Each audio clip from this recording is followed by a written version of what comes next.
จำได้ไหมหน้าที่เรามี4 สเต็ป 1. ทักทายแนะนำตัว 2. ใช้ประโยคเชื่อมนำเข้ามาสู่แผนจากที่เขาฟังบริษัทสินค้าแล้วเนี่ยใช้ประโยคเพื่อเชื่อมเพื่อเข้ามาสู่แผนการตลาดจากนั้นเล่าแผนเสร็จปุ๊บสรุปจบแล้วเชื่อมต่อคนอื่นเชื่อมต่อในที่นี้แล้วแต่ฟังก์ชันงานว่า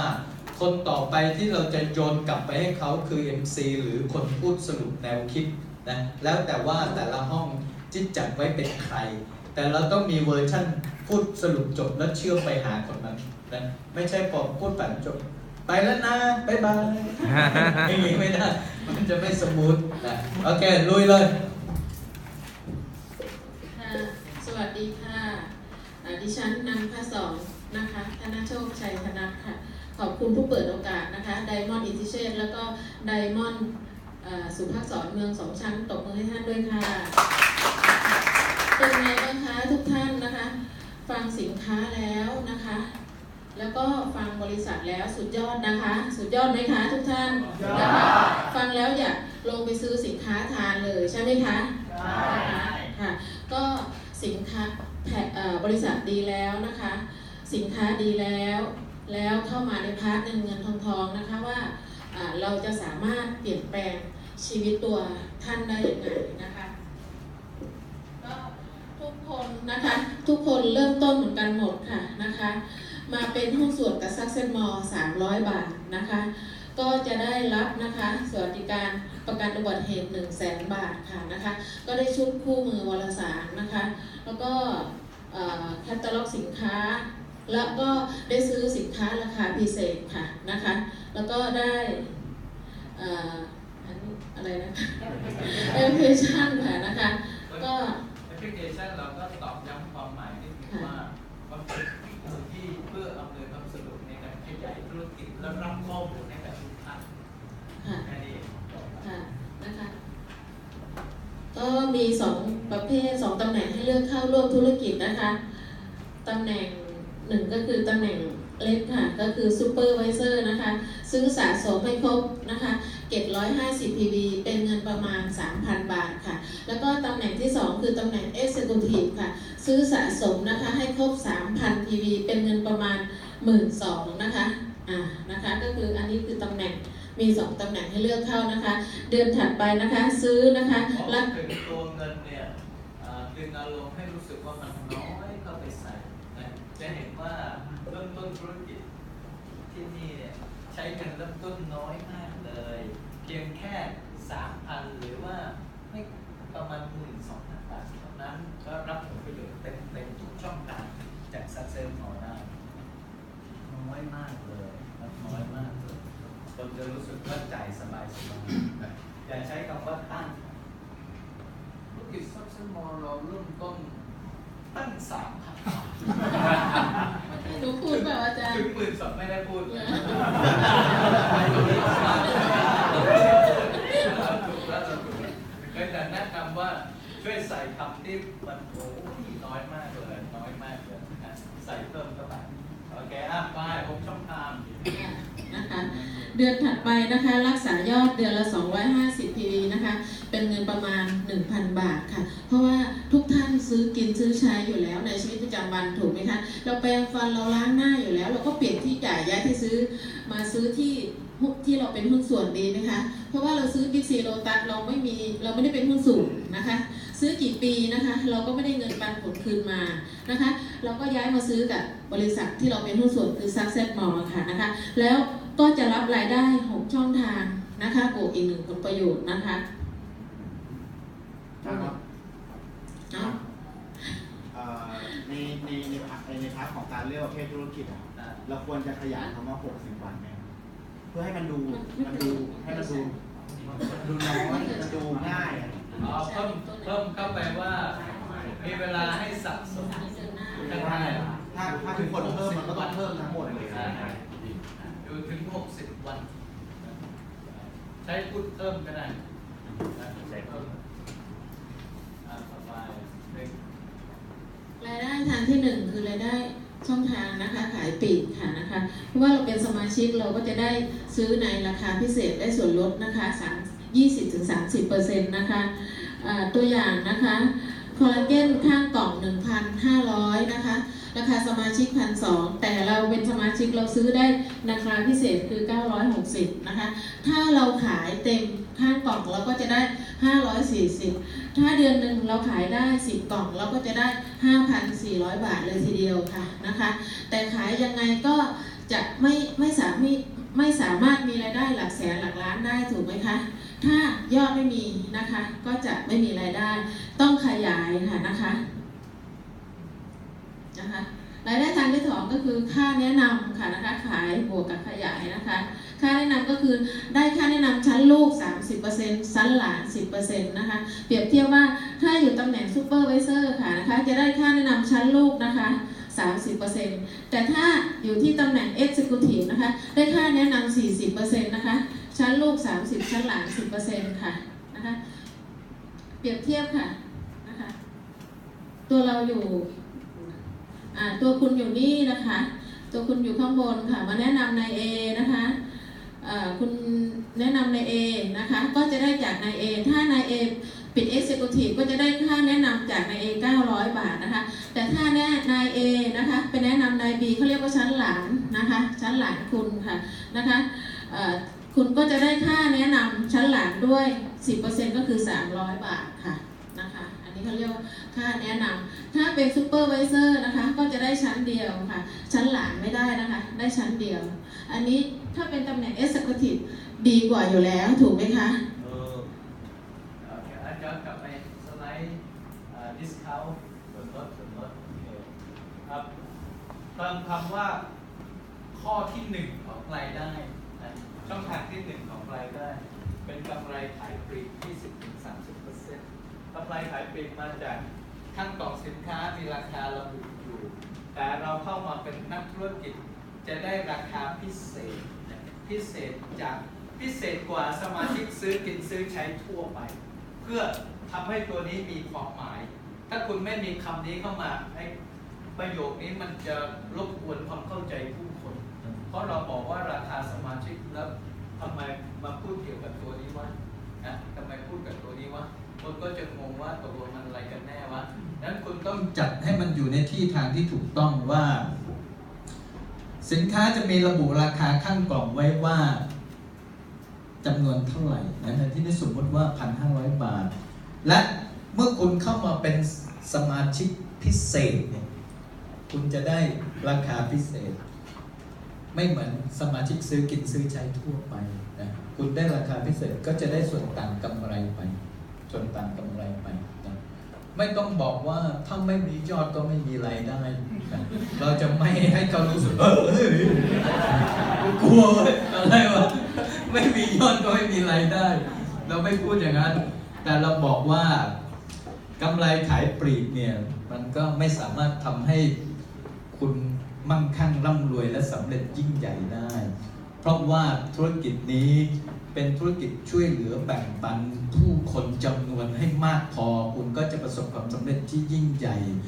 จึงต้องมีบทบาทในการขยายธุรกิจให้ใหญ่โตเหมือนคุณเปิดสาขาเพิ่มด้วยแผนรายได้ข้อที่2นั่นคือ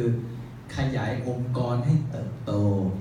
การขยายองค์กรเริ่มต้นจากการไปแนะนำนะคิดไปหน้าเดียว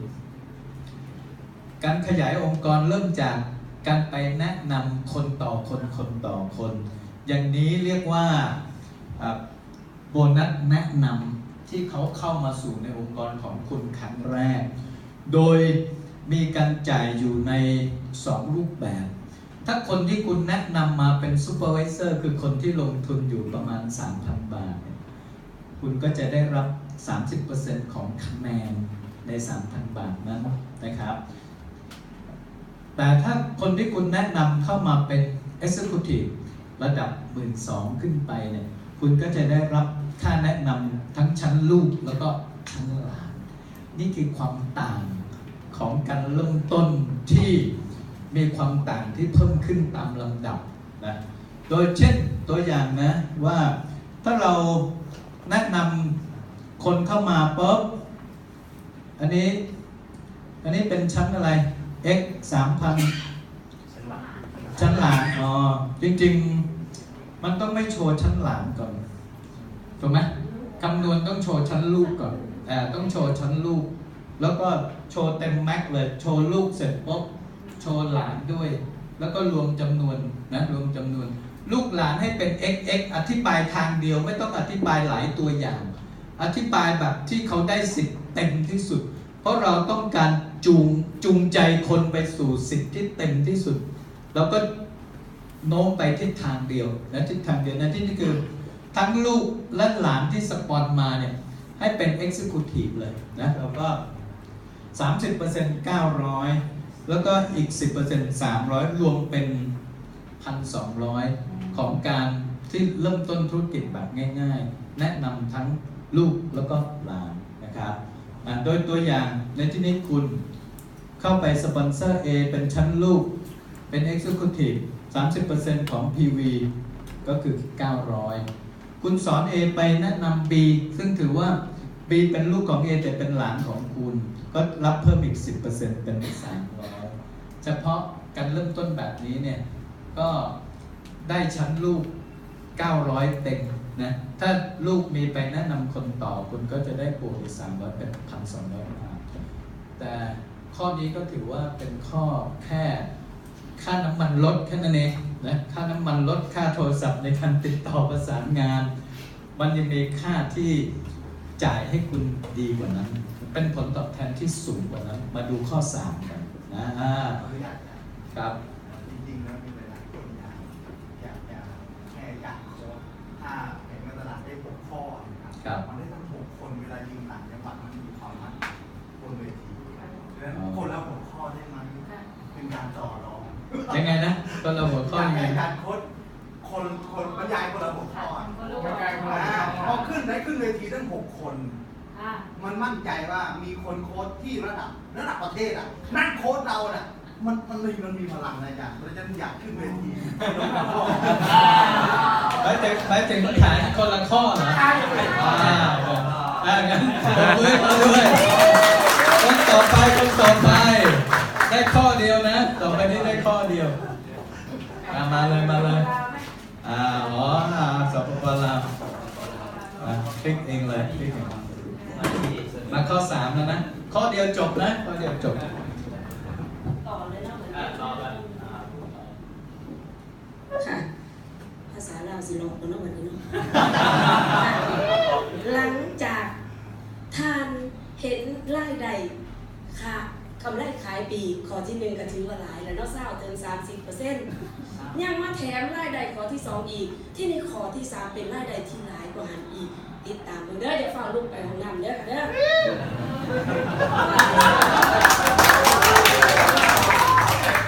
ได้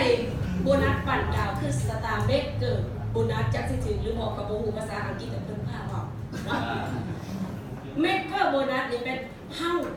มีคะแนนเต็ม 3,000 พี่นี่หรือตำแหน่ง Executive แล้วเฮ้าไปซอยให้มีคนทั้งสายทั้งหัวมีตำแหน่งคือเฮ้าคือสื่อกินสื่อใส่ให้ครบ 3,000 พี่นี่เฮ้าสกายเป็นสถานะดาวโดยบ่ต้องไปแข่งมือใส่เนาะจากนั้นเฮ้าเป็นดาวคนเดียวแล้วบ่ดีเฮ้าไปซอยให้คนของเฮ้าเป็นดาวอีบริษัท Success More สิแถมรายได้ให้เฮ้าขอนี่แบบบ่คิดขาดฝันอีกพี่น้องอย่างเช่นหากเฮ้าไปปั่นคนที่เฮ้าแนะนำตรงมาเป็นดาวซุปเปอร์ไวเซอร์เฮ้าก็จะได้ค่าปั่นดาวแค่ดวงละ400 บาทแต่ถ้าเฮ้าคิดใหญ่แล้วนำลองคนที่ตามเข้ามาเขาจะคิดใหญ่คือเฮ้าเป็น X คือกันเมื่อเฮ้าปั่นดาว X 1 ใน 3 ดวงบ่มีสุดเลยเป็น 3,000 PV ทั้งหมดเฮ้าจะได้ค่าปั่นดาวตั้งดวงละ 1,800 บาทหลายบ่ดีบ่ดีขอเสียงตบมือดังๆให้กับคนที่สิเป็นดาวได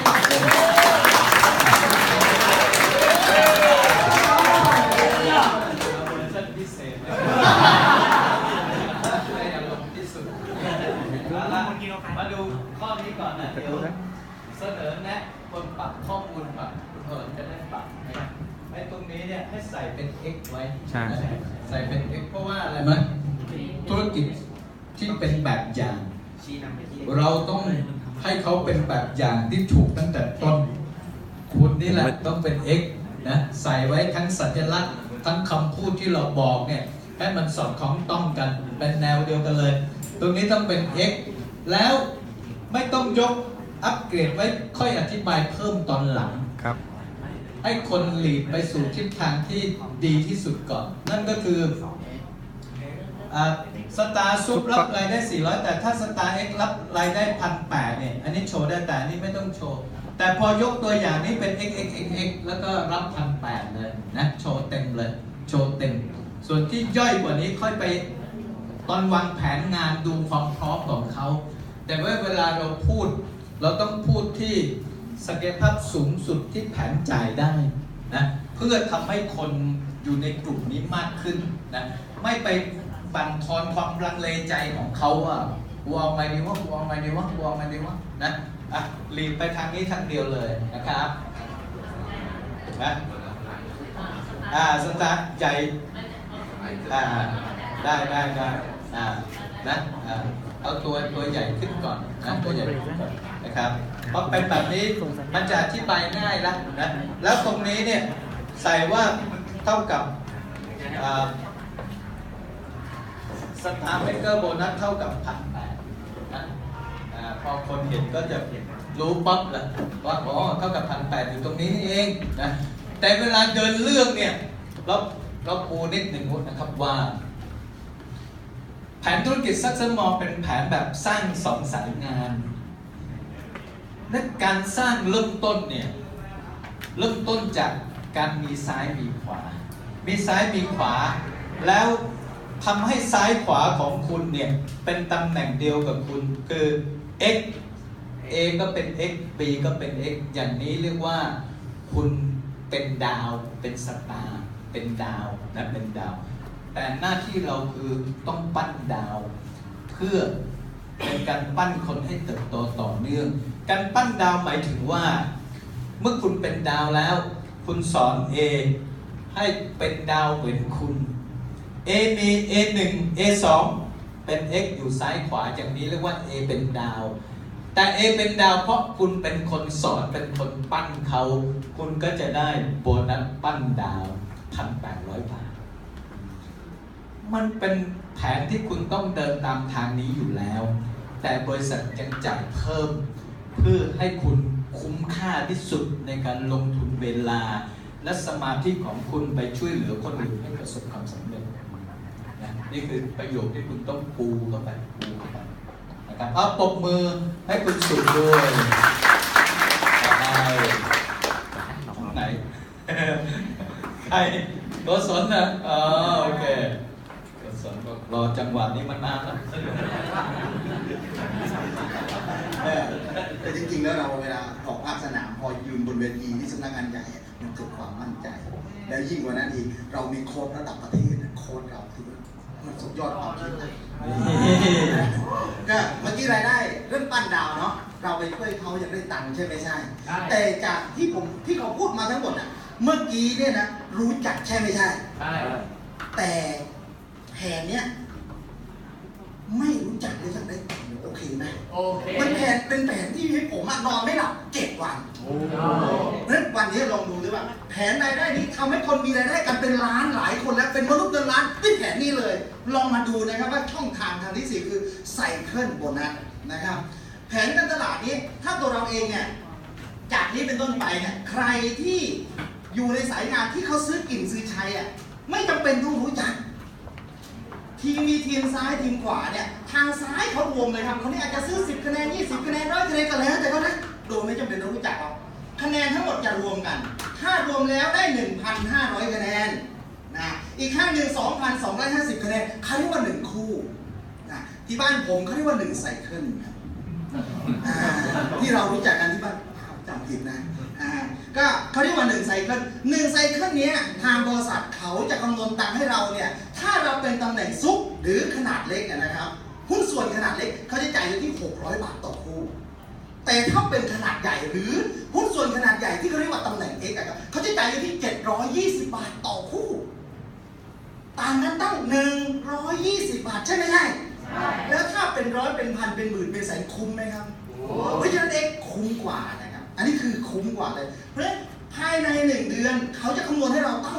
1,600 คู่หรือถ้าคิดเป็นเงินก็1,152,000 บาทต่อเดือนละล้านพอใช้ไหมครับคุ้มไหมครับนี่คือสิ่งหนึ่งที่ทางบริษัท Success Mall ที่ทำให้คนมีรายได้เดือนละตอนแรกผมฟังแล้วเนี่ยโหมันเวอร์ไหมเดือนละล้านเวอร์ไหมแต่ตอนนี้มีคนรับเดือนละล้านหลายคนแล้วนะ10 กว่าคนเลยครับเดือนละล้านเพราะฉะนั้นเมื่อเขามีคนได้เราก็สามารถที่จะคว้าได้ใช่ไม่ใช่ใช่ทุกท่านที่มานั่งที่นี่ทุกคนได้รับทุกคนครับมันตันอยู่ที่เดือนละ1,150,000 บาทเพราะฉะนั้นทุกคนนี้เป็นมนุษย์เงินล้านได้ในระดับปรบมือให้ตัวเองหน่อยครับสุดยอดเลยครับเพราะฉะนั้นทุกคนได้คว้าได้ครับเพราะองค์กรเยอะขึ้นแล้วถ้าเราเองเนี่ยมีองค์กรสักซ้ายพันขวาพันเดือนละแสนท่านโอเคไหมแล้วถ้าข้างละ10,000ซ้าย10,000ขวาเดือนละล้านท่านพอใช้ไหมครับพอได้กินข้าวที่เหลือเก็บหมดเลยโอเคไหมครับพบกันในความสำเร็จครับเอาล่ะคุณกุศลก็เป็นอีกแบบอย่างหนึ่งที่มีความตื่นเต้นในการนำเสนอนะถือว่าพูดได้น่าคอยตามเลยทีเดียวปรบมือให้ด้วยพอมาพูดถึงข้อ 4 เนี่ยเราต้องเชื่อมต่อจาก Star Maker นะเมื่อเราต่างคนต่างสอนคนตัวเราและคนของเรารู้จักปั้นดาวแล้วนั่นหมายถึงว่าทุกคนก็ออกไปขยายองค์กรต่อกันไปแต่เนื่องจากแผนธุรกิจเราเป็นแผนแบบ2 สายงานดังนั้นทุกองค์กรจะถูกจัดเรียงอยู่ด้านซ้ายแล้วก็ด้านขวาไม่ว่าแต้มจะเป็นยังไงเราก็จะรวมเพื่อการจ่ายอยู่ในข้อไซเคิลบนนั้นข้อนี้นะกติกาการจ่ายง่ายๆก็คือการนับคะแนนเนี่ยข้างที่คะแนนน้อยใช้ 1,500 คะแนนคะแนนมากกว่าใช้ 2,250 คะแนนอย่างนี้เมื่อมาเจอกันทั้ง2ข้างแบบนี้เรียกว่า1รอบนะ1รอบการจ่ายโดยที่ถ้าเราเริ่มต้นเป็นซูเปอร์วิเซอร์เนี่ยก็จะรับรอบละ600 บาทแต่ถ้าเริ่มแบบ Executive จะรับรอบละ720 บาทต่างกันอยู่120 บาทต่อรอบเลยทีเดียวนี่เป็นความต่างที่ว่าทำไมจึงควรที่จะเริ่มต้นแบบ Executive มากกว่าเพราะมันมีผลต่างมหาศาลในเรื่องรายรับข้อที่ 4 นี่เองนะเราต้องจิ้มอารมณ์เพื่อให้คนอยากสตาร์ทเป็น Executive ให้ได้เริ่มต้นต่างกันประมาณ 9,000 เนี่ยแต่สุดท้ายมีโอกาสต่างกันถึง 300,000 กว่าบาทต่อเดือนได้นะหรือกี่แสนไม่รู้เอามาบวกลบกันอันนี้663 6616 906 กับ1,100,000ต่างกันประมาณเท่าไหร่เดี๋ยวลบกันนะว่ามันมีสิทธิ์มีโอกาสที่จะต่างกันถึงแสนกี่แสนไม่ถึง 500,000 มันลบเกือบ200,000ประมาณนั้นต่อเดือนเลยทีเดียวนะ1,900,000เลยทีเดียว 192,000 192,000 192,000 เริ่มต้นต่างกัน 9,000 มีโอกาสที่จะต่างกันถึง 192,000 ต่อเดือนเลยทีเดียวนะเสน่ห์ที่ยอดเยี่ยมของแผนธุรกิจ Success Mall อยู่ตรงที่จ่ายสูงสุดอยู่ที่ 1,600 รอบคิดเป็นเงินแล้ว 1,152,000 บาทต่อเดือนซึ่งถือว่าเป็นแผน2 สายงานที่จ่ายสูงมากๆในระบบธุรกิจนี้จ่ายสูงมากๆเพราะที่ผ่านมาถ้าคุณเจอวิกสตอร์มันจะจ่ายอยู่ประมาณ 800,000 กว่าแล้วก็อั้นไว้นะแต่ที่นี่ทะลุไปถึง 1.1 ล้านนะความสวยงามอยู่ตรงที่พอคุณเข้ามาแล้วคุณแนะนำ AB อยู่คนละฝั่งแล้วต่างคนต่างไปช่วยขยายงานทุกยอดที่ร้อยเรียงอยู่ในฝั่งซ้ายฝั่งขวาของคุณนับเป็นยอดธุรกิจเพื่อคำนวณผลตอบแทนข้อนี้ให้หมดเลยนะให้หมดเลยเพื่อเขารู้ว่าทุกยอดธุรกิจซ้ายขวาเรียงกันนับเป็นของเขาหมดเลยนะแล้วที่เช่นเริ่มต้นสมมติว่าเรามี 1,500 คะแนนกับ 2,250 ก็ถือว่า1รอบรับ720 บาท 15,000 กับ 22,500 7,200 150,000 2,25,000 รับ 72,000 นะเราต้องพามาถึงตรงนี้ให้ได้ เพราะว่า3ขั้นนี้วัตถุประสงค์คือเพื่อให้คนงงเรื่องตัวเลขเข้าใจง่ายๆมันจึงเป็นหลัก หน่วย10แล้วก็100คูณเข้าไปให้เขาเห็นภาพง่ายๆว่าปึ๊บอ๋อโอเคก็ 72,000 ละนะ 72,000 ละตอนนี้นี่มีคนที่ชนไซเคิลข้อนี้ไปแล้วนะทั้งหมดกี่คนนะเดี๋ยวบริษัทจะส่งสถิติให้ว่าตอนนี้ชนไซเคิลแล้วทั้งหมดกี่คนเพื่อให้รู้ว่าการชนไซเคิลตรงนี้มันก็เป็นไปได้ว่ามีมนุษย์ทำได้แล้วเขาก็สามารถทำได้เช่นเดียวกันนะครับข้อนี้อย่าไปให้ความมั่นใจว่าเขาทุกคนเป็นมนุษย์เงินล้านได้นะให้สตรองคอมมิตเมนต์แบบนี้เนี่ยเป็นถ้าคุณเข้ามาศึกษาเรียนรู้และทำอย่างถูกต้องเนี่ยคุณก็มีสิทธิ์ที่จะเป็นมนุษย์เงินล้านที่ success more ก็เป็นแบบนี้นะทุกครั้งที่เราพูดเนี่ยต้องให้คนคาดหวังถูกต้องเสมอเราจะเอาบทบาทเข้าไปใส่ไว้ให้เขาเพื่อให้เขาคาดหวังถูกต้องไม่ใช่คิดว่ามาแล้วก็จะเป็นมนุษย์เงินล้านนะโอเคใส่ตรงนี้เข้าไปอ่ะข้อต่อไปเชิญเลยครับ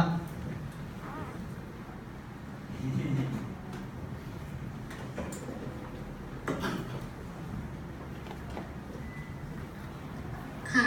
ข้อต่อค่ะชื่อเจี๊ยบสุภาพรจันทร์กุลังนะคะสวัสดีค่ะแผนธุรกิจของ Success More นะคะของเรามีโบนัสลิขสิทธิ์การสร้างผู้นำให้นะคะคือแมทชิ่งนั่นเองนะคะแมทชิ่งที่นี่ของเราจ่าย3ชั้นลึกนะคะรวม 50% แบ่งเป็นอยู่ที่ชั้นลูกที่เราแนะนำนะคะจ่าย 20% ส่วนว่าลูกที่เราแนะนำตรงนะคะเขามีรายได้เดือนนี้นะคะ 100,000 บาทนะคะเราก็จะได้แมทชิ่งตรงนั้นด้วย 20% ก็คือ 20,000 บาทค่ะแล้วต่อมาเป็นชั้นหลานค่ะชั้นหลานเขาได้100,000เราก็ได้อีก 20,000 นะคะ 20% ชั้นหลานเสร็จก็ชั้นเหลนเขาได้100,000แล้วก็ได้อีก 10,000 บาทนะคะค่ะอันนี้เป็นเขาบอกว่าคนไทยนะคะมีลูกมากยิ่งยากจนใช่ไหมคะแต่ธุรกิจเครือข่ายของ Success More ยิ่งมีลูกมากยิ่งร่ำรวยแล้วทีนี้เราจะมีลูกมากหรือมีลูกน้อยดีคะค่ะสุดยอดค่ะค่ะขอบคุณค่ะ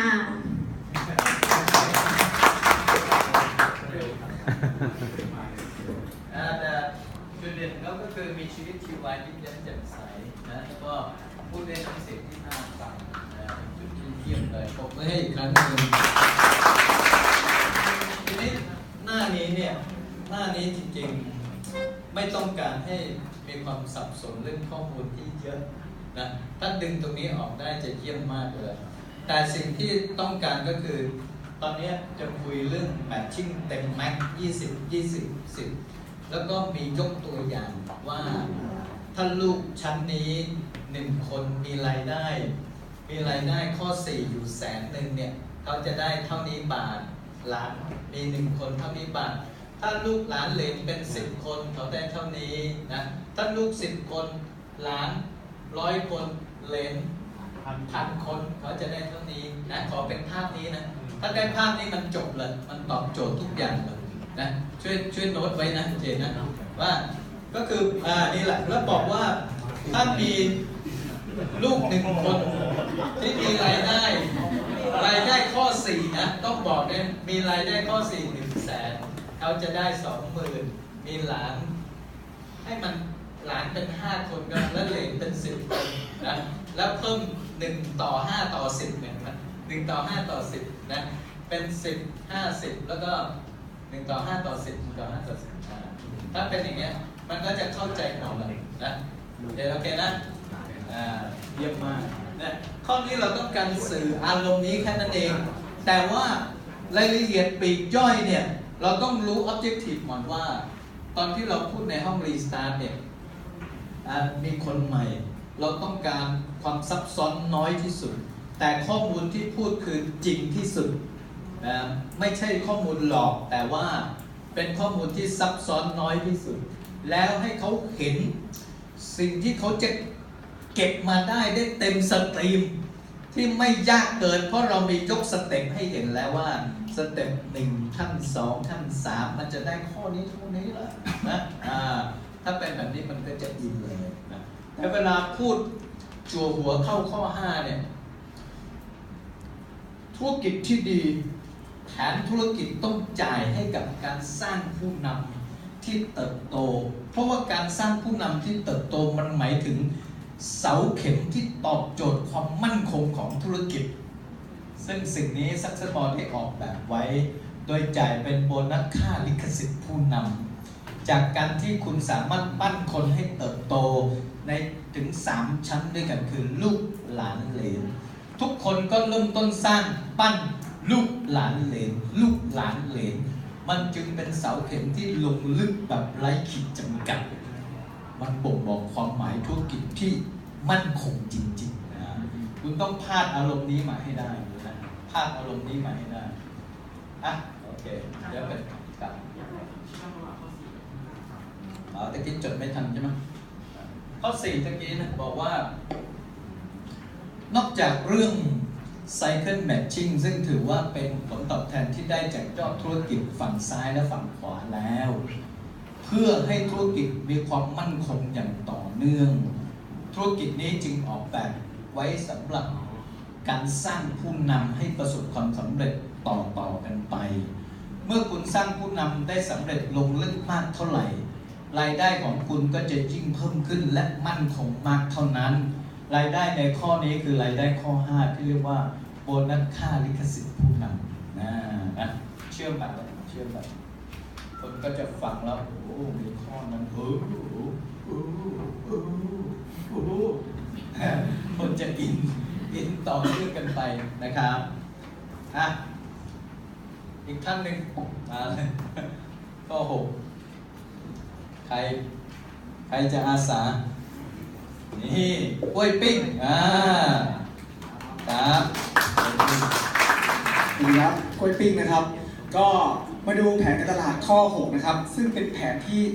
เรียกว่ารางวัลเกียรติยศนะครับหรือวันไทม์โบนัสของเรานั่นเองนะครับเมื่อคุณประสบความสำเร็จนะครับเป็นตำแหน่งไดมอนด์นะครับหมายถึงว่าคุณได้ช่วยเหลือให้สายงานคุณเนี่ยประสบความสำเร็จนะครับคุณก็จะมีรายได้เรียกว่าวันไทม์โบนัสนะครับไดมอนด์เนี่ยจะได้ 150,000 บาทนะครับเมื่อคุณช่วยเหลือให้คนประสบความสำเร็จมากขึ้นนะครับคุณก็จะมีตำแหน่งที่สูงขึ้นก็คือ Blue Diamond นะครับได้รายได้โบนัสนะครับ 300,000 บาทแล้วก็สูงขึ้นไปเรื่อยๆครับก็คือ Royal Diamond นะครับได้ถึง10 ล้านบาทแบบนี้ดีไหมครับดีรายได้ทั้งหมดนะครับตั้งแต่ Diamond จนถึง Royal Diamond นะครับรวมทั้งหมด 19,650,000 บาทสุดยอดไหมครับสุดยอดฉะนั้นธุรกิจ Success Mall บอกได้เลยว่าสามารถเติมเต็มนะครับความหวังความฝันให้กับหลายๆคนและทุกคนมีโอกาสสำเร็จได้ด้วย Success Mall ครับขอบคุณครับ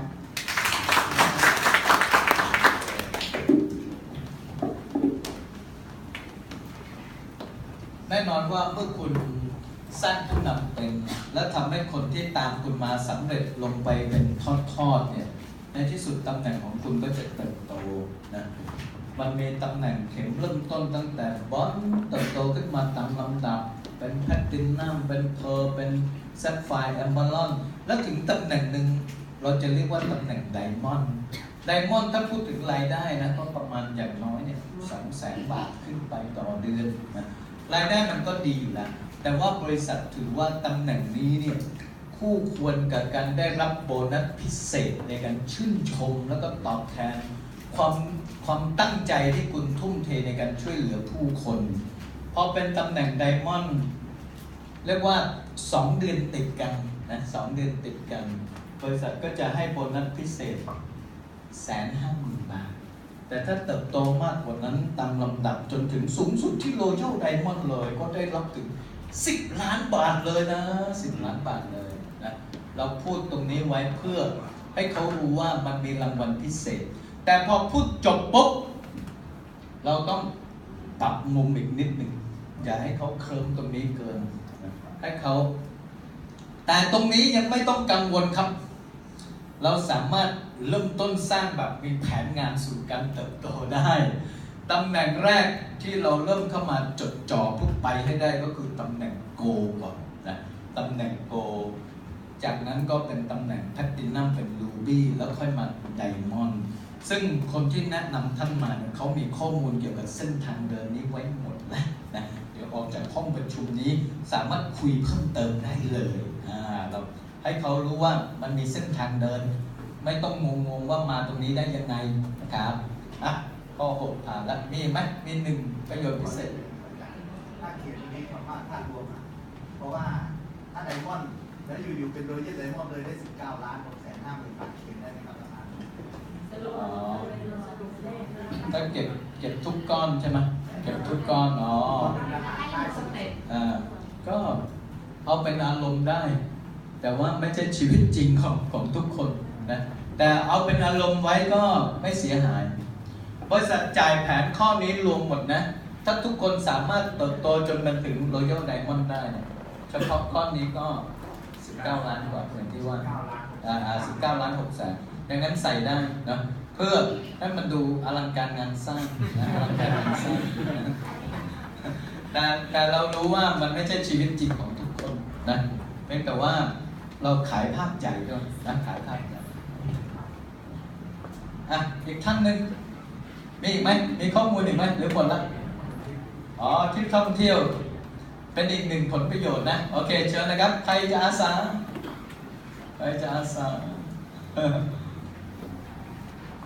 ปื๊ดดูปื๊ดใครไม่ออกนี่ปื๊ดเพราะว่าชื่อนี่คุ้นจากพาดหัวข่าวหนังสือพิมพ์สมัยก่อนนะปื๊ดคือใครวะ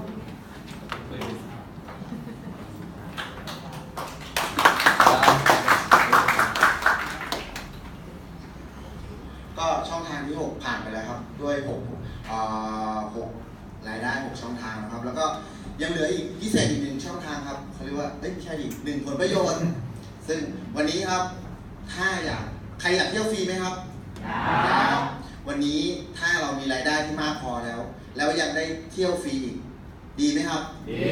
ซัสเซนมอลมีให้ครับวันนี้ครับถ้าเราสำเร็จในซัสเซนมอลแล้วครับสามารถเก็บคะแนนครับเพื่อไปเที่ยวฟรีกับซัสเซนมอลซึ่งซัสเซนมอลเนี่ยจะมีทริปท่องเที่ยวครับเป็น2ทริปมีทริปใหญ่กับทริปเล็กครับถ้าทริปเล็กเก็บคะแนน6 เดือนจะเป็นทริปในเอเชียครับก็เป็นทริปเล็กนะเขาเรียกว่าทริปย่อยครับก็จะผ่านมาแล้วครับตอนนี้มีหลายทริปมากเลยครับอันนี้จะเป็นทริปเล็กนะครับเขาเรียกว่าทริปเล็กครับก็จะอยู่ในเอเชียครับเป็นทริปเกาหลีทริปญี่ปุ่นทริปมาลดีฟแล้วก็สิงคโปร์แล้วก็ถัดไปก็จะเป็นทริป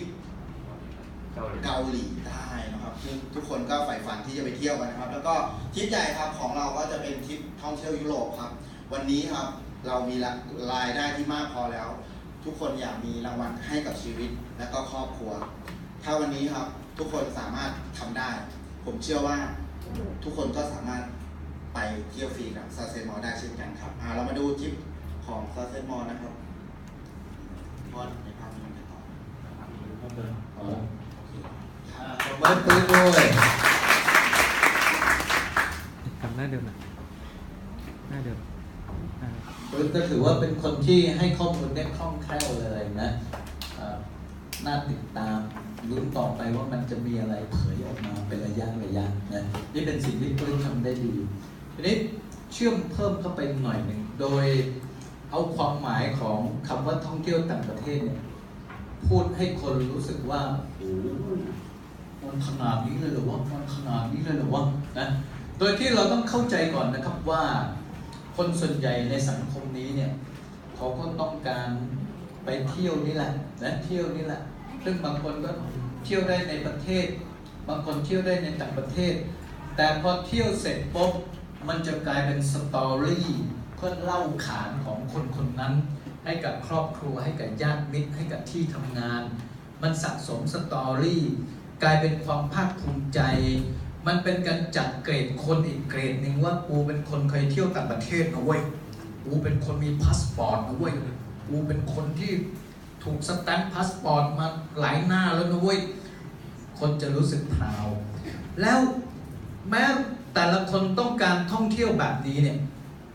ชีวิตที่ผ่านมามันไม่ตอบโจทย์เพราะว่าเป็นลูกจ้างประจำจะมีปัญหา2เรื่อง1เรื่องการลา2เรื่องเงินที่เหลือพอสำหรับเที่ยวมันจะมี2ปัญหานี้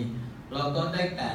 เป็นคนองุ่นเปรี้ยวมะนาวหวานนะไม่เที่ยวก็ได้ไม่เห็นมีอะไรแล้วมันน่าเบื่อจนตายเราก็จะหาเหตุผลเพื่อทำให้มันดูไม่ดีไปแต่ลึกๆแล้วคนต้องการนะเมื่อเรารู้สิ่งนี้เนี่ยเราก็ต้องพูดเชื่อมเป็นว่า ถ้าคุณตั้งใจจริงประสบความสำเร็จจาก Success More เนี่ยไม่เพียงรายได้ที่มันจะมากจนคุณมีเงินเหลือเก็บเพียงพอสำหรับการลงทุนด้วยเพื่อเปลี่ยนระดับชีวิตแต่ Success More ยังให้มากกว่านั้นนั่นก็คือเป็นรางวัลชีวิตที่จะทำให้คุณมีประสบการณ์ท่องเที่ยวระดับโลกเลย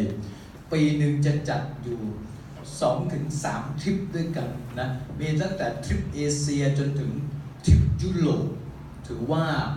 มันเป็นประสบการณ์ที่คุ้มค่าและเป็นความภูมิใจอย่างยิ่งที่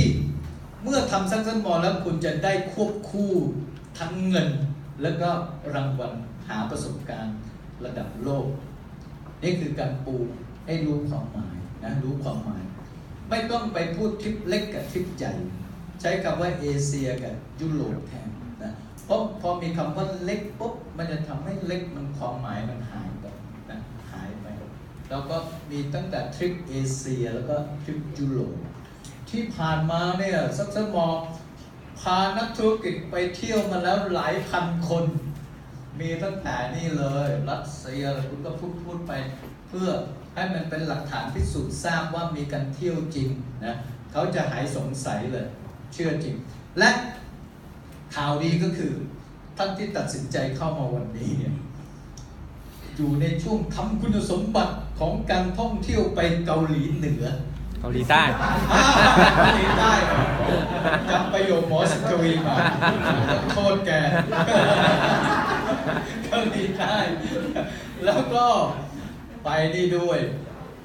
สวิตเซอร์แลนด์ด้วยสวิตเซอร์แลนด์วิธีทำคุณสมบัติที่ได้ทั้งรายได้แล้วก็ไปท่องเที่ยวเนี่ยมีวิธีแบบไหนมันมีระบบรองรับนะซึ่งหน้าต่อไปมันน่าจะเป็นเรื่องระบบงานมั้งใช่ไหม